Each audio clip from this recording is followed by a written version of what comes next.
শুধুই ক্ষমতার জন্য এত আপোষ করলেন আপনারা, চুমু দিয়ে দিলেন। মাফ করে নিয়েছেন কেন গ্রামীণ ব্যাংকের হাজার হাজার কোটি টাকার ট্যাক্স? মাফ করে নিয়েছেন কেন? জনগণের টাকা জনগণ মাফ করেছে।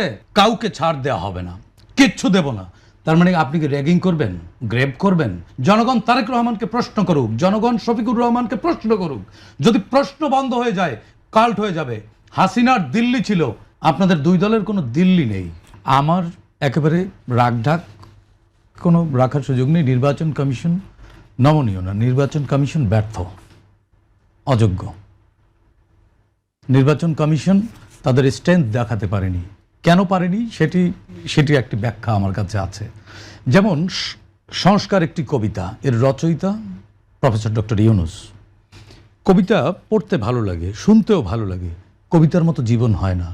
এই সংস্কার নামক যে গত 15 মাস বা 16 মাস ধরে যেটি শুনে আসছে, এটি কবিতা, এগুলো শুনতে ভালো লাগছে, কিন্তু এর মতো আসলে জীবন চালানো বা এর মতো দেশ বানানো সম্ভব না। যদি সম্ভব হতো, ব্যারিস্টার শাহরিয়ার ভাইরা তো বলেন 54 বছর ব্যর্থ। 54 বছরের ব্যর্থতার ফসল তো ব্যারিস্টার শাহরিয়ার ভাইয়েরা, আপারা। 54 বছর যদি রাজনীতিকরা ব্যর্থ হয়, তাহলে সেই ব্যর্থতার ফসল আপনারা। আমি বলবো, আমি পার্সোনালি বলছি না। যদি আপনারা বলেন যে 54 বছরের রাজনীতিকরা ব্যর্থ, তাহলে রাজনীতির সেই ব্যর্থতার ফসল আপনারা। আপনারা মিডিয়ার যারা ছিলেন তারা, আপনারা 15 বছরে যারা ছিলেন তারা অংশীদার। আপনি তো আরো সাফারা শাহরিয়ার ভাই, আপনি তো আরো আপনার সঙ্গে জানি তো, আপনিও কত অত্যাচার সহ্য করতে। শাহরিয়ার ভাই, আমি একটু বলি, আমার তো ব্যক্তিগতভাবে আমি আপনাকে আক্রমণ হচ্ছে যে নির্বাচন কমিশন একটি ইতিহাস গড়তে চেয়েছে প্রফেসর ইউনুসের চোখ থেকে, তাই না? কি ইতিহাস গড়বে? আপনি একটা জিনিস দেখেন, সেফটি ট্যাঙ্ক চেনেন না? সেফটি ট্যাঙ্ক পরিষ্কার করতে হলে কি করতে হবে? এর মধ্যে কিছু ফ্রেশ পানি ঢেলে দিলে হবে? না, ফ্রেশ পানি ঢেলে দিলে হতে হবে? আগে তো খালি করতে হবে। আপনি তো জুলাই গণ অভ্যুত্থানের পরে হেজিমনি মুক্ত বাংলাদেশ বানাননি। আপনি তো শুরুতেই রাজনৈতিক দলের বেহায়ার মতো কিছু রাজনৈতিক নেতাদেরকে দেখেছি, আমরা মাফ করে দিয়েছি, ক্ষমা করে দিয়েছি। আমরা বললে কষ্ট পাই, আমরা ফ্যাসিস্টকে ফ্যাসিস্ট বলবো না, ফ্যাসিস্টকে কি বলবো? আমরা এই বেলাল্লাপনা দেখেছি তো রাজনীতিতে, আমরা এই বেহায়াপনা দেখেছি তো।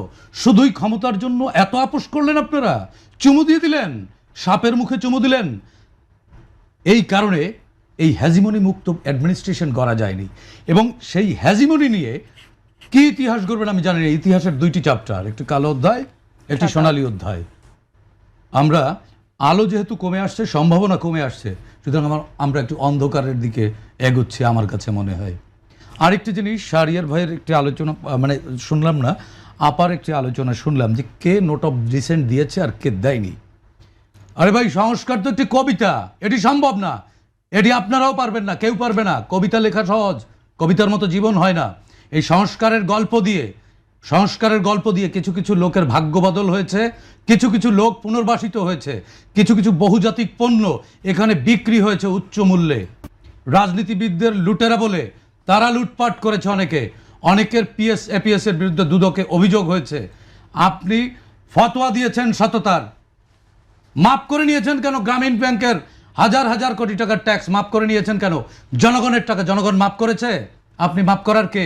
আজকে বলেন বাংলাদেশ এটা বাংলাদেশ এইদিকে যাচ্ছে ওইদিকে যাচ্ছে, বাংলাদেশকে সিঙ্গাপুর বানাবেন, দিনাজপুর বানাবেন না গাজীপুর বানাবেন জানি না। হ্যাঁ, সুতরাং এই নির্বাচনকে কেন্দ্র করে এই মুহূর্তে আমি ওয়াশিংটন পোস্টের একটি স্টোরি, একটি নিউজের কথা আমি আলোচনা তুলতে চাই। একজন মার্কিন ডিপ্লোম্যাট, তিনি একটা বৈঠকে বলেছেন নির্দিষ্ট একটি রাজনৈতিক দলকে উদ্দেশ্য করে তারা ভালো করবে, তাদের সাথে আমাদের সম্পর্ক ঐতিহাসিক। ইতিহাস শুরু হয়েছে তো তাদের সাথে, তাদের সম্পর্কের ইতিহাস শুরু হয়েছে 71 সাল থেকে। 1971 সালে মার্কিন পঞ্চম নৌবহর পাঠিয়েছিল পাকিস্তান, অবিভক্ত পাকিস্তান রক্ষার জন্য। সুতরাং ওই শক্তির সাথে ঐতিহাসিক এই সম্পর্ক আমাদের মধ্যে প্রশ্ন জাগায় যে একজন ডিপ্লোম্যাট তার শিষ্টাচারের মধ্য থেকে এই ধরনের কথা বলতে পারেন কিনা।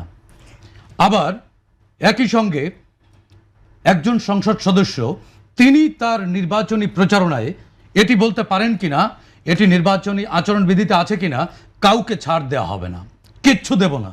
তার মানে আপনি কি র্যাগিং করবেন, গ্রেপ করবেন? আপনি কি হুমকি দিচ্ছেন? কাকে দিচ্ছেন? চোখ কাকে লাল করেন? আমরা লাল চোখ দেখে দেখে অভ্যস্ত। আমাদের কাছে এখন মনে হয় কি ওইসব লাল চোখ হচ্ছে চোখে রোগ হয়েছে, ডাক্তার দেখান। বাংলাদেশ বাংলাদেশটায় শান্তি ফেরান। আপনারা রাজনীতিকরা একজন বলছেন মুসলেকা দিয়ে আমরা পালাইনি। আরে ভাই, আপনি তো গুপ্ত হয়ে গেছেন, আপনি পালাবেন কি? আপনি তো গোপনে চলে গেছেন। মুসলেকার কথা, এইসব পলিটিক্যাল রেটরিক না করে আপনি রাষ্ট্রকে নিয়ে, আপনি দেশকে নিয়ে, জনগণকে নিয়ে কি ভাবছেন? আপনি আপনার স্বপ্ন দেখান। A political leader is a vendor of dream, not a fraud. Political লিডার্সরা কিন্তু ফ্রড না। এখন যে কথাগুলো হচ্ছে রেটরিকের নামে, এটা ফ্রডপনা হচ্ছে, এটা বাটপারি হচ্ছে।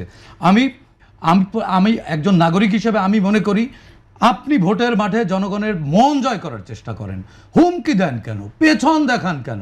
পেছনে কার কি আছে এটা তো আমরা জানি ভাই। সামনে নির্বাচন, ইন্ডিয়া যখন, দিল্লি যখন বলছে যে আমরা এখানে অমুককে ভালো দেখতে চাই, তমুককে ভালো দেখতে চাই, আজকে শৃঙ্খলা একটি কথা বলেছে যে অনিয়ম না হলে জামাত ক্ষমতায় আসবে না। আরে ভাই, জামাত তো জনগণ ভোট দিয়ে ক্ষমতায় আনবে। যদি জামাত ভালো কিছু করে, জামাতকে জনগণ ভোট দেবে। হুইজ শৃঙ্খলা? আপনাকে কে ডেকেছে এখানে? এটাও আমার কাছে মনে হয় এটাও এক ধরনের মানে ফাঁদ। এটা ওই বিএনপিকে এক ধরনের স্টিগমার মধ্যে ফেলে দেয়া। আবার বিএনপির কিছু নেতারা, আপারা কিছু নেতারা এমনভাবে কথা বলছেন যে উজু করতে হবে, নামাজ পড়তে হবে, অমুকের নাম। ভাই, কাল্ট বানাচ্ছেন কেন? কাল্ট বানাচ্ছেন কেন? তারেক রহমানকে প্রশ্ন করার সুযোগ দিন জনগণকে। জনগণ তারেক রহমানকে প্রশ্ন করুক, জনগণ শফিকুর রহমানকে প্রশ্ন করুক। যদি প্রশ্ন বন্ধ হয়ে যায়, কাল্ট হয়ে যাবে। হাসিনার দিল্লি ছিল, আপনাদের দুই দলের কোনো দিল্লি নেই।